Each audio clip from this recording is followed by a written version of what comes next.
Hai guys, dalam episode kali ini saya mau membahas film terbaru Christopher Nolan, Tenet. I'm his fan. It's a special movie. I must say that it's great. Ini film Nolan setelah Dunkirk di tahun 2017 kemarin. Film dibuka di Kiev Opera House di Rusia.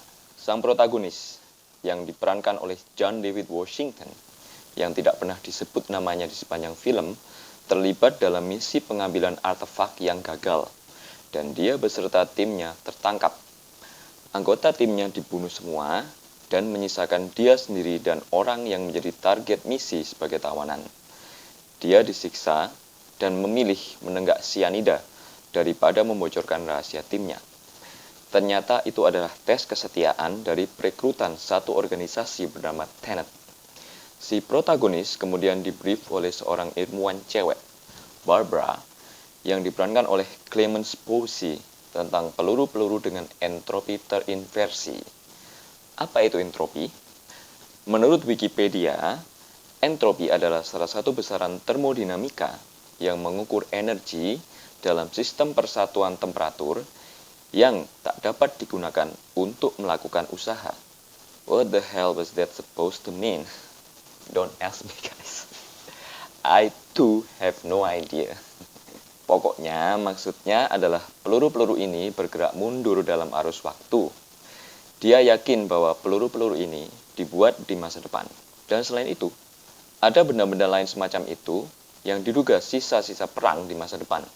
Si protagonis kemudian bertemu dengan Neil yang diperankan oleh Robert Pattinson, The Future Batman, melalui kontak CIA dan mereka melacak peluru-peluru inversi ini ke dealer senjata cewek, Priya, yang diperankan oleh Dimple Kapadia, bintang gay India yang cukup terkenal di negaranya.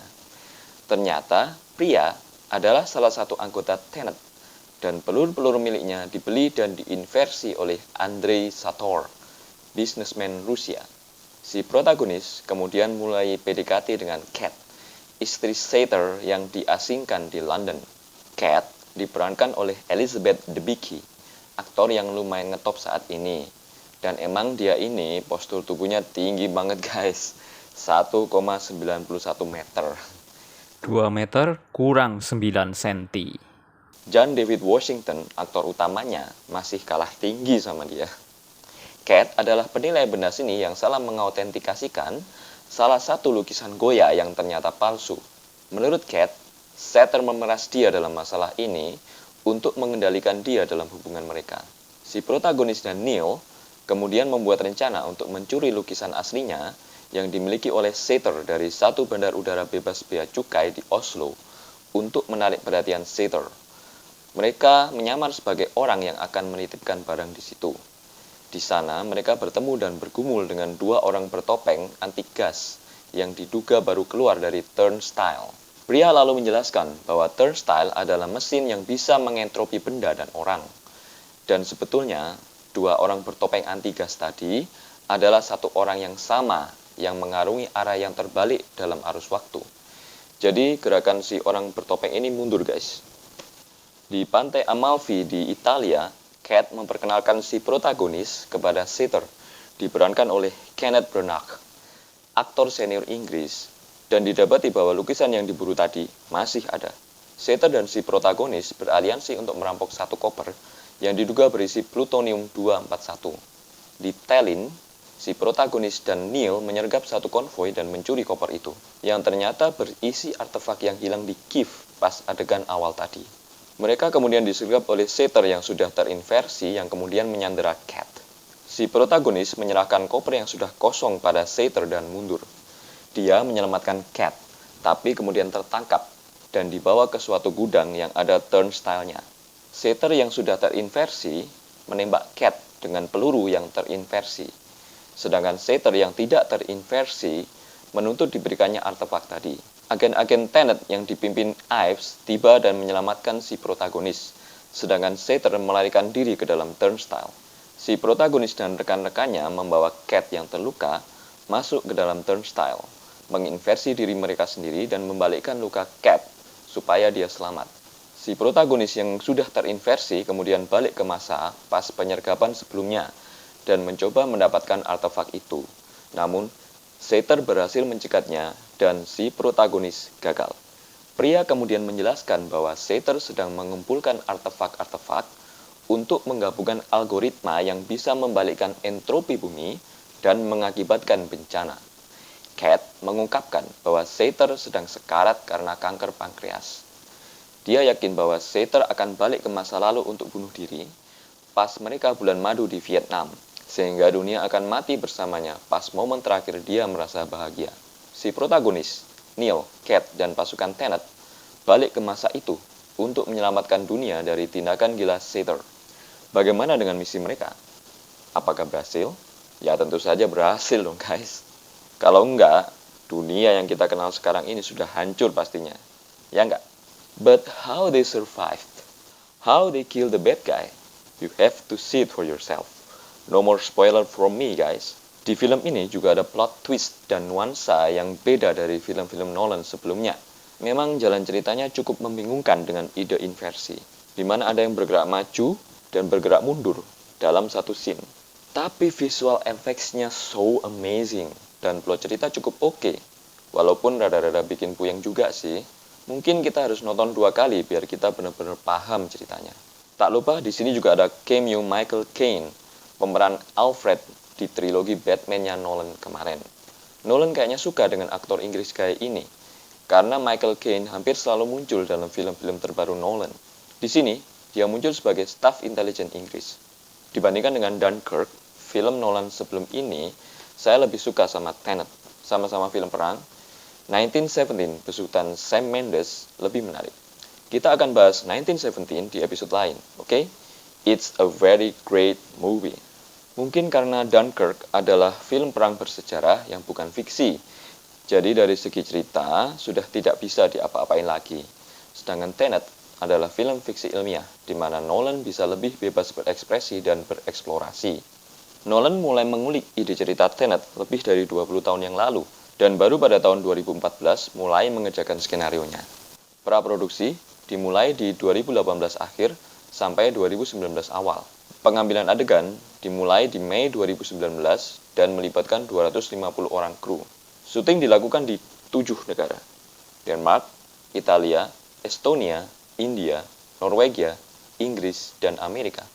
Syuting berakhir di bulan November 2019. Film ini di-shot menggunakan kamera 70mm dan kamera IMAX.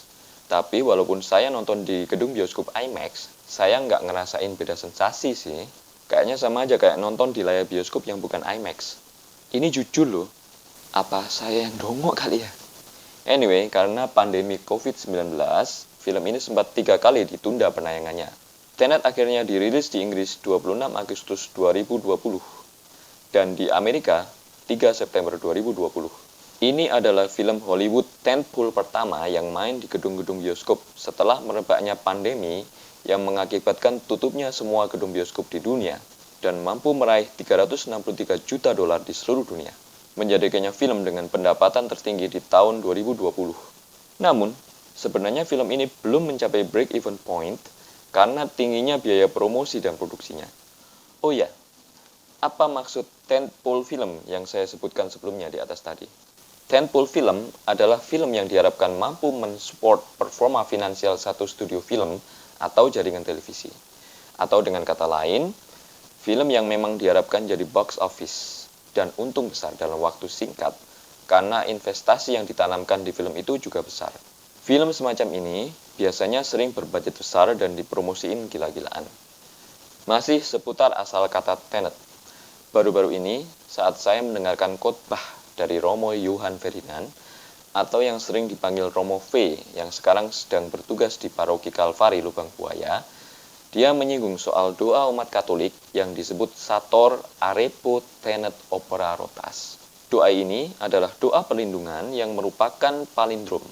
Palindrom adalah sebuah kata, frasa, angka maupun susunan lainnya yang dapat dibaca dengan sama baik dari depan maupun dari belakang. Kata palindrom berasal dari bahasa Yunani, palin yang berarti balik, dan dromos yang berarti pacuan kuda.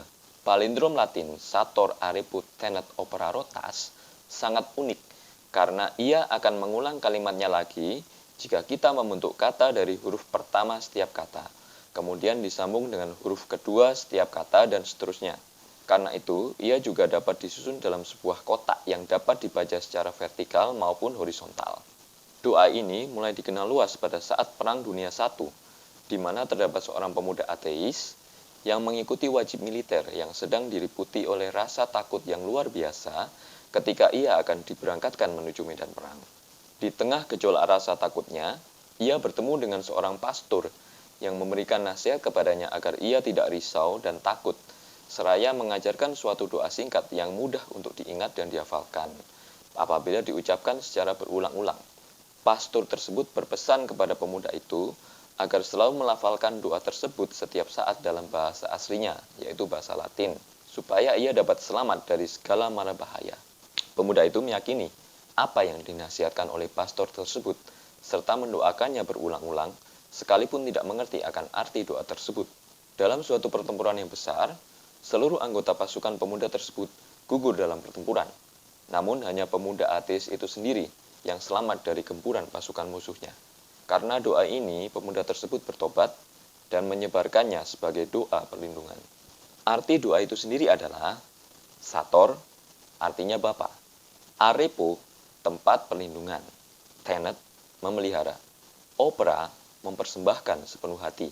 Rotas adalah nasib atau perputaran hidup. Apa makna dari doa tersebut? Dari pihak Tuhan bermakna, Bapa tempat perlindunganku yang memelihara hidupku dengan segenap hatinya. Dari pihak manusia bermakna, aku mempersembahkan seluruh hidupku dengan sepenuh hatiku kepada Bapa yang menjadi tempat perlindunganku. Walaupun dari yang saya baca, belum ada omongan dari Christopher Nolan soal ini. Tapi saya yakin dia mendapatkan inspirasinya dari situ. Terlihat dari setidaknya 4 kata dari doa tersebut, yakni Sator, Arepo, Tenet, Opera, yang masuk ke dalam cerita filmnya. Adegan awal dibuka dengan opera di Rusia. Sator adalah nama karakter antagonisnya. Sedangkan Arepo adalah nama pemalsu lukisan Goya di adegan yang melibatkan Cat.